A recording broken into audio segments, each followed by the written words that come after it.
Welcome back. We are not getting into an academic session, despite the fact that we have a board here and Trevor is ready to jot down some things on the board. But nevertheless, we want to hear your thoughts about where you think there will be growth in terms of jobs in the economy in certain sectors and where you think there'll be a decline. And we are seeing some of that. At least six companies this year have announced retrenchments. Some went on to actually carry out those retrenchments. Others didn't. Sanlam, Diageo, Andela are a list of companies, KCB, Stanbic, and many others as well that have announced retrenchment this year. But we also saw even yesterday that at least 30 courier e-service companies have been set up over the last 2 years. The rate of growth in the e-commerce sector, for example, is really growing as well. And so we want to get your thoughts on that, and our guests as well will be telling us a little bit about that. But first things first, why are all these companies laying off people in 2019? And Victor Otieno had some perspective on that. Victor, maybe we can start with you. I think for the longest time, legacy companies have been innovating in a certain way. And I think they've reached a plateau in terms of adoption of innovation using maybe, for example, what we call first mover approach. Meaning that I basically look at the market, I analyze, and I change the packaging. So ideally, you've not innovated as such, it's the same product, but a different packaging. The second innovation approach that we've seen in the market is first to market, in the sense that you analyze how the users are behaving and try to rejig your product to meet that need. And I think if you look at global trends, those are strategies that are completely done with. Now data is the new gold. So if you're not using data to, being user-centered to develop your products, it means you will stagnate or you will close shop. And I think this is... What does a legacy company look like? Just that I know I don't work... If our viewers know if they work for one or not, and what that looks like. These are basically the companies that are in Kenya, listed companies, in manufacturing, in whatever sector. All I'm saying is, as long as you're not abreast with technology, you're basically a legacy entity. So for you, this is an issue of not innovating fast enough and not more like limited cash flow. Is a question of where are we, how are you investing to build sustained competitive advantage? So it means like for you to remain, for example, in media, it means that you have to go back to school, you need to do refresher courses and stuff like that. For a company, you need to invest in R&D. And research and development. Yes, research and development. And a lot of our legacy companies are not investing enough in research. So probably they have just, they will almost reach a point where what we're calling the Kodak moment, where you know the future is coming, but you're not preparing for it. Okay. And I think we are starting to see birth pains, for lack of a better word. All right, Jace, what do you think? What is leading to all these retrenchments from where you stand? Okay, from a manufacturing point of view, generally it's about cost efficiency. A lot of people feel cost efficiency is a challenge in Kenya, whether it's issues taxation or levies around the counties, and that's one of the reasons that have been provided for. Others, cheap imports into the market. Not cheap in terms of cheap quality, but you find the Asian countries are able to bring same type of products here much cheaper than us. Our cost of production here in Kenya because of different business environments in the different countries. So once the market was liberalized, you find like the textile sector was affected. So that market liberalization calls for better competitiveness from industry. We have also substandard goods coming either through the borders, porous border points and others that are affecting production. You find that your market again is saturated with the wrong products and generally substandard goods.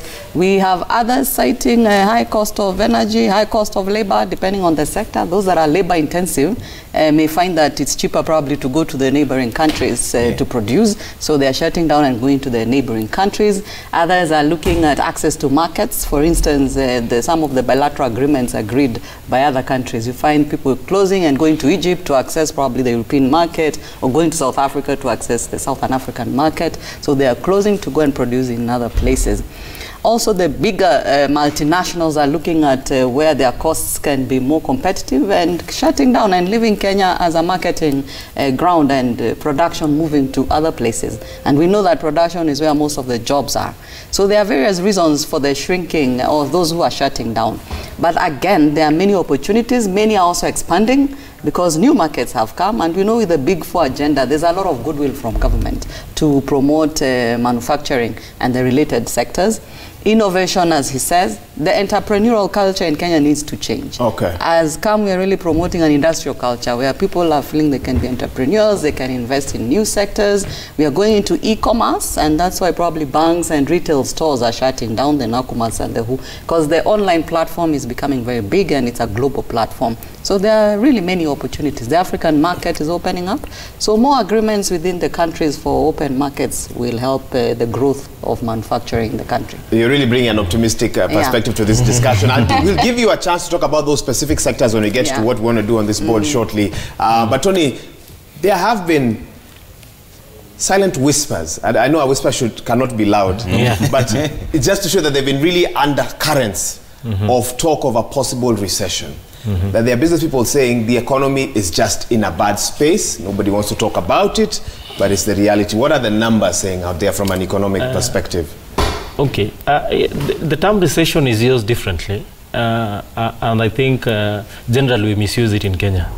A recession means technically in financial and economic reporting that a country has reduced growth for 2 periods, 2 terms.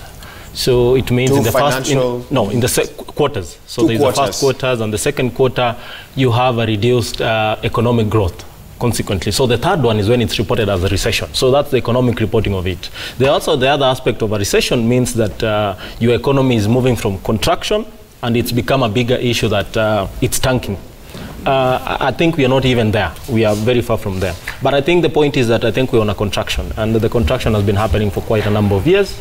It's something, as many economists, we've talked about it for a period of time, but no one is listening in government itself. I think the biggest problem, and I think if you tie to demonetization, I think it provided a perspective, is that we have a problem about our liquidity. And the liquidity in the sense that we don't have much money moving in the demand side to boost consumption. One of the main reasons was given that quite a number of cash is in a few people's hands. And so there is no much money circulating to create a demand. When you see about demonetization on the figures, it's only 3.3% that was not converted, which is now presumably illicit cash that was in the wrong hands. So 97% of the money is in the legitimate hands. So that demand should be there. So the question will be, what exactly is happening with that liquidity problem? And so one of the main things that we can look at is that how many cash is in banks and how many cash is in public. So we might, from CBK's perspective, that there is all that money out there, but it's not moving around in people's pockets. I think banks are not giving out more of it. And so the problem that we have, I think, is a structural problem in the economy itself, that we have a liquidity problem for a period of time. You look at the NSE itself. Its performance is one of the lowest for a period of time now. You talk about with any trader, I think consumption is not moving. But the biggest problem that we have that ties to that is that we have a lot of government participation in the economy over private sector. And so the scenario is that when you have such a problem, much money moves to people within government than in private sector itself. And so you find that the biggest contributor to the GDP today, you look at the budget itself, is the government spending. And so anyone aligns with government is the people who benefit more. And not the private sector like Kenya, Association of Manufacturers here. So that's one of the biggest problems that we have for a period of time, that much money is moving. You look at the credit sector itself, government is borrowing heavily, crowding out private sector. So you find that money is moving around. But despite that, I think what also Joy said here, I think cost of production is one of them. You know, Tony is very technical because it's but he's putting it in perspective. What people are wondering is why there are no jobs right now. He's explaining to you why. If your shoe is pinching you, he's explaining to you why. Why is it pinching you? Because most people are wondering, is it that the economy doesn't have money or what's going on? Because there's this issue of is the GDP growth directly commensurate to the jobs? Okay, let me summarize it this way. The previous financial year we grew at 6%. Yes. And we talk about anyone, they don't feel that 6%. That 6% is government participation in the economy over private sector where you can feel it. So when there is no the people. Yes. When there is no demand for consumption, it means that farms are not able to make much money out of it. There you go, Robert. What do you think? What's going on? Why is there so much retrenchments in 2019? You're in the HR region. I know you speak to your peers as well. What are they saying? Of course, business are hurting, and as my colleagues have put it, the major cost in business, in running a business, is the labor cost in any business. And you see, when you're doing a business and then you're not making money, the first thing you go into is to cutting cost. And since this is the biggest cost in an organization, it actually falls to be the first one to be targeted in terms of reducing manpower. So in such cases, I think it puts the employees at a more vulnerable position, because whenever the management calls you and tells you that we are not making money and we need to survive, the first thing you need to do is to look at what is the biggest spend for the organization. And of course, in most cases, it comes back to the labor cost.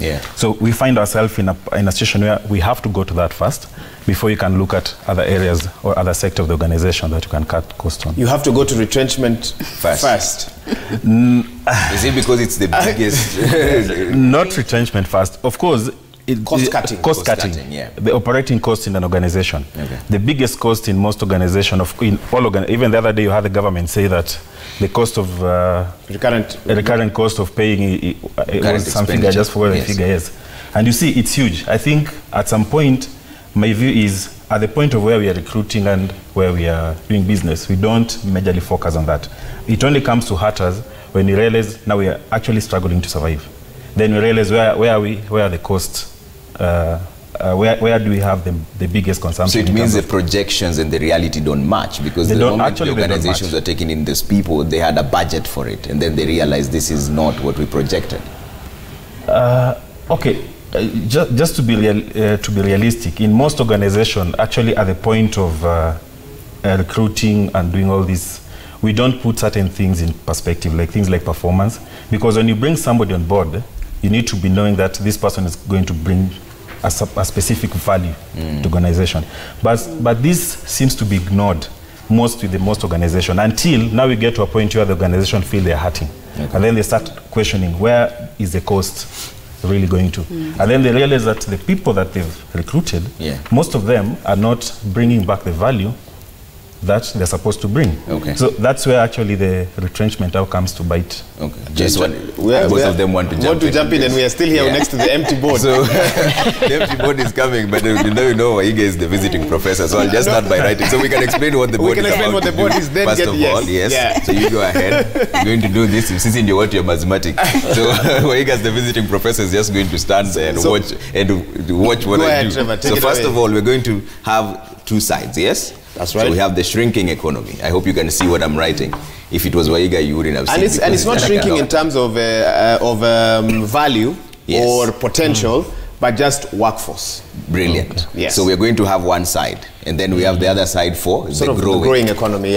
So those are just the figures we're going to, the organizations we're going to have, right? And what is the purpose of all this? This is just to understand the different how different sectors fit, either in terms of shrinking or growing in terms of a workforce, just so that our viewers can understand if they're in school or if they are advising others, or just to have an understanding of where the economy is headed and where the jobs will be over the next couple of years. And this is not just happening in Kenya. Around the world, economies and economists are having a discussion around where will jobs be in the next few years. Brilliant. But you wanted to jump in. Yes, I just wanted to say that low productivity, especially in the manufacturing sector, like he's trying to say, looking at the outputs from employees is a big reason why some of the companies have shut down. And we're in a global competitive space. We are no longer competing in our little environment. It's now the world is global. I also wanted to comment on government spending. Some of the industries have shut down because there was a big market in certain sectors. And when the government stopped giving them projects, then they no longer need to keep that labor force to drive those projects. So if our market shrinks, you've seen Tanzania is also growing in terms of industrialization. Uganda is growing in terms of industrialization. Ethiopia, our traditional markets. Now, recently in Uganda, we became net importers, which is really history in the track record of this country. Now it means that we are now, losing in terms of competitiveness even in the region.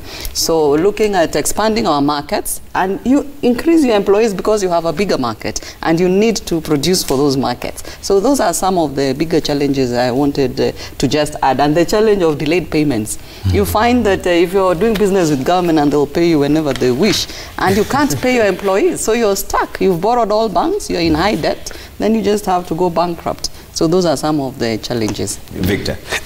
Whenever we're having discussions around the economy, we always focus on listed and very large companies in manufacturing in whatever sectors. Yet, the fact is 98% of registered businesses are small businesses. They contribute to around 30% of GDP. According to, I think 2018 economic survey by Kenya National Bureau of Statistics, around 840,000 jobs were created in the year 2018. 84% of those jobs were created by the informal sector. By the informal sector. So even as we're discussing the economy, some sectors going down, we see a lot of job creation in the informal sector, yet we don't do anything. We just focus on the larger companies and we ask what's happening. Yet we have something that is working and is creating jobs, and we are not asking ourselves, how do we support this sector? How do we help them improve for them to grow and create even much more jobs? What kind of support would you like to see that is not happening right now? Because even the president himself had mentioned earlier on that we have failed the SMEs. I think that's a very complicated question to ask. But we already know that SMEs have challenges they face, both structural challenges and also just micro challenges that the SMEs face. For example, access to finance has been an issue for the longest time. So the formal financial system is not catering to the needs of small medium enterprises. So that's a huge problem. Challenges also, access to markets is also an issue. I can go on and on around that, but I don't think. Does market liberalization, like Madam Jogu was saying, affect you directly? Is it a good thing or a bad thing?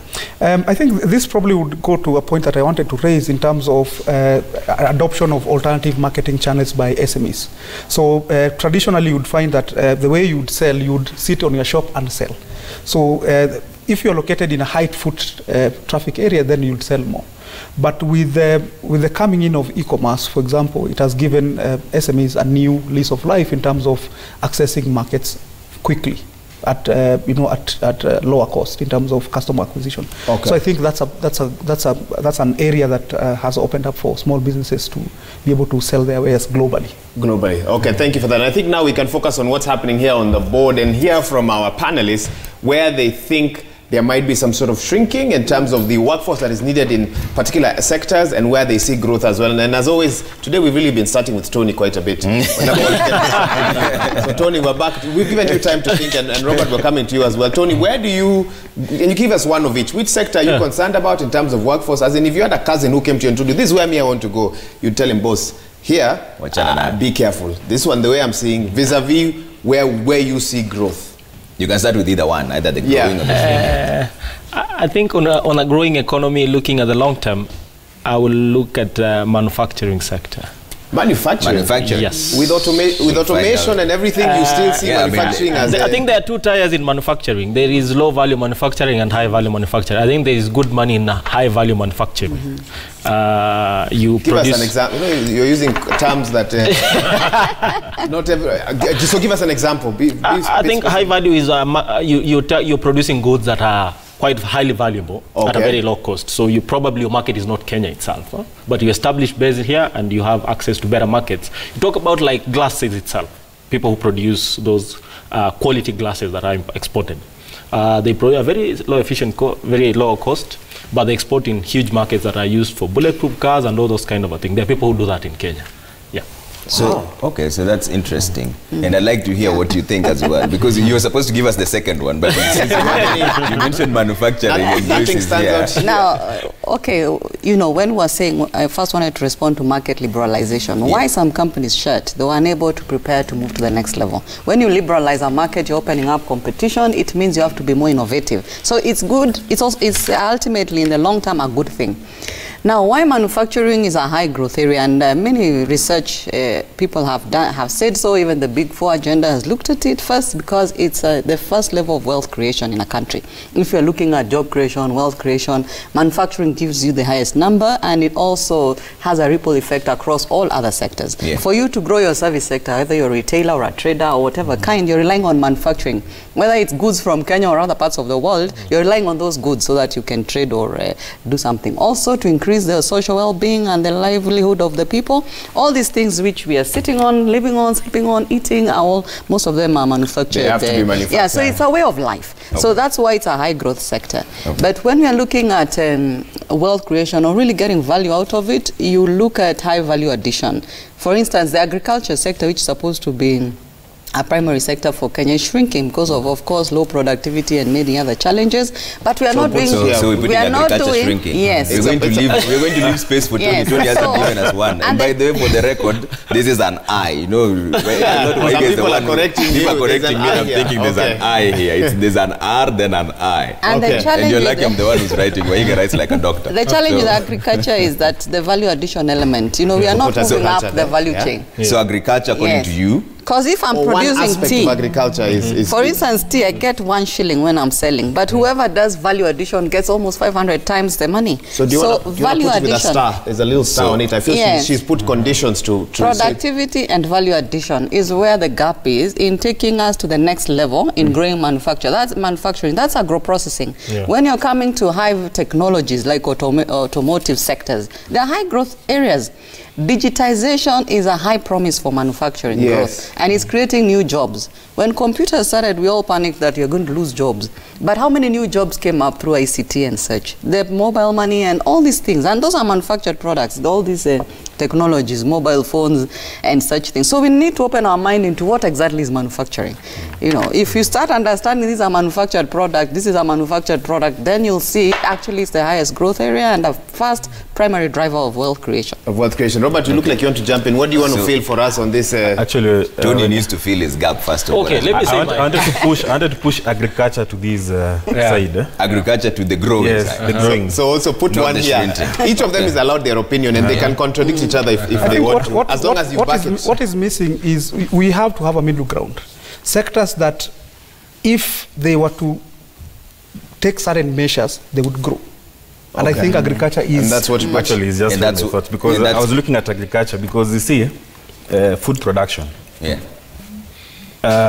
One thing that if you're going out there to look for business or if you want to invest, you first of all look at what is the problem in the economy or in the society. And I think food is a big problem. And where do we get it from? It's agriculture. Because, to be honest... Though we are importing quite a bit now. And that's why I say it has to be, like my colleague has said, maybe the government needs to come into play and see how they can support on this, because this is a very huge sector that can actually provide employment. Yeah. Because nowadays, it's so unfortunate. If you look at these, let me not say prestigious, but even if the students go to universities, they go to these big courses, but look out there what is happening. People are hurting. We are getting engineers. The other day we saw stories being told about first-class guys. But you see, people forgetting that where is the need as an economy? People are looking at, people are starving. There's no food. Yeah. The agriculture sector. And I think if this is guided and promoted well, is going to be a very big boost for employment. Okay. But I'd like to bring in Victor on this, and even Tony, because agriculture, one of the biggest concerns here is post-harvest losses. In fact, the president himself spoke about it yesterday. We lose up almost half of our produce. Yeah. So this can actually be on both sides, right? Yes. Yeah. And the main, Tony. Okay, let me give perspective of that. It's on both sides. Yeah. I think I wanted my point on the shrinking economy is small-scale farming. Because small-scale farming. Yes, there is no profitability in small-scale farming at all. The large-scale people are performing very well because you're able to reduce your cost the more you produce in a larger scale. So your cost is, you're able to manage your cost compared to somebody in small scale. So apart from that, that is the lower level. So you move in a value addition itself. So we talk about agro-processing. I think agriculture is a huge market. So it depends on where we are looking at. Talk about value addition. I think that is one of the markets that is growing, and because the demand for food produce and food itself will always be there. And so that is a market that will always be there. It's upon what exactly are you delivering to the market itself, and it will be picked up by consumers itself. So I think the value addition itself, it depends on where you're coming, and that's where agro-processing comes in. Yeah. And so that's where the growing economy will be moving towards to. But on the shrinking side is that on farming side, small scale and the middle level, I think the cost of running at that space, it's very expensive. We saw some data about 70% of Kenyans are farmers or something of the sort? 7% of Kenyans live in rural areas. Yes. And then 7% of those are farmers. Now, when you tell them that small scale and farming out of those is not farmers, working, you are killing their dreams. What can they focus on? Some of them might not have the capacity to get into the agro-processing you're talking about. Yes. I'm thinking about our guy in Webuye, our guy in Nyeri out there. What can they do with the little that they have? When you say value addition, this one right here. Okay. I think the biggest problem with farming is that the cost of production is high. You talk about fertilizer, you talk about inputs, you're buying seeds and all those kind of a thing. The cost is very high. Despite government giving subsidies never get to the real farmers down there who are small scale. So it's a structural problem that we have within our policy framework on how do you address at that point that the cost of production itself in farming is quite expensive to be a small scale farmer. Yeah. I wanted to add, one is why I said it should be in the middle is because if you look at the average age of your farmer in Kenya is 60 years. So that tells you, can a 60-year-old continue to farm for the next 50 years or 20 years? So I think that's a problem. So a lot of young people are not moving into agriculture. That's one. Two is, if you agriculture still, for example, if you have to look at wheat, for example, you can actually import wheat from Russia and bring it to the port of Mombasa, and it would be still a third of the price that is produced in Kitale. So we still have a problem. If we say that it's going to grow, if you look at it from a global perspective, you can't sell. Remember, we are part of the global economy. So we need to relook at agriculture in terms of planting produce that is demand-driven and products that we can actually best produce. For example, I know this is a touchy issue. For example, sugarcane is a huge problem.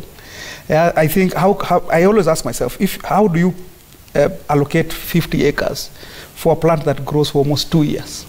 Yet you can do maharagwe or dengu that runs for 3 months and you make your cash immediately. So I think, like I said, it should be in the middle ground, and it will depend on us taking appropriate actions to be competitive. It's not just taking wheat, maize, and we know we are not competitive globally. Probably do sorghum, something that, something that's different. Right now, we have the world is moving to organic. Why are we not doing organic foods? Why should we do commercial crops that are not helping us? The world is also moving on cannabis sativa. So maybe just to add, a growing sector, building and construction. Building and construction. Is, because of growing. Because of devolution, which is increasing the rate of urbanization and reducing the agricultural space. So I'm just adding value to agriculture. That because of devolution, there's growing demand for urbanization, which has now been decentralized into each county. And now people are no longer seeing value in agriculture, and they're going into real estate and all these things, which of course have high returns when you look at whether you're selling the property or not, or just need for housing. There's a lot of need for housing. So many Kenyans still cannot do not have homes. So we find small scale farming then becomes the norm, and in some areas like central Kenya, there's no farming at all. A whole section is totally now a real estate. So it's endangered. And if we continue to say that agriculture is our primary source of economic activity, we need to rethink about it. Because we can no longer sustain it. I'll have to stop you there because we are due for a break. And for our viewers who may have just joined us, you might be wondering what's all this happening here. So what we've done is we're looking at the wave of retrenchments that have been announced recently and asking ourselves which sectors in the economy show potential for growth and which sectors show potential for a shrinkage in terms of how many people are actually needed to keep that sector moving on. And so that's what we have here on the screen. We take a break. When we come back, I'm curious to hear about the financial services industry, banking, accounts, economists. Tony Watima, can a computer do what he's doing in the next few years to come? Is that something that he thinks about? Even media, Trevor. Yeah, and I still like us to talk about this. I'm skipping the media part because now you're hitting closer home. Now you want to list media as a shrinking. No, we'll come back to that. So, building and construction is also another one.